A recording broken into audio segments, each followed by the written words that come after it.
পাগল বলে পাগল শোন উঠেছে। আচ্ছা আমি হ্যালো গাইস সকলকে আমি Riya welcome to my video. ইন্ট্রোটা দিয়ে দিলাম। কতটা ভিড় রয়েছে এইখানটায়। প্রথম আসলাম, সেকেন্ড বার আসলাম, আজ থেকে অনেক বছর আগে এসেছিলাম এখানে ঘুরতে। আজকাল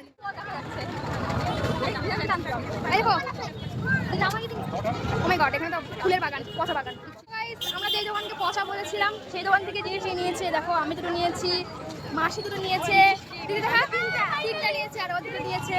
তারা যে দোকানে পশা বলেছিলাম সেই দোকানে। এটাকে কি বলা যায়, দুধকে কিছু জাজ করা ঠিক না, ঠিক আছে? এটাই বলা যায়। দোকান থেকে বেরিয়ে, দোকান থেকে না মানে মেলা থেকে বেরিয়ে গেছে। আমরা বাড়ি যাচ্ছি। আমরা বেরিয়েছে এই যে আমরা। আজকের ভিডিওটা এতটাই ছিল। ভালো লাগলে পর লাইক করে দিও, আর ভিডিওটা সাবস্ক্রাইব করে দিও, ঠিক আছে? বাই।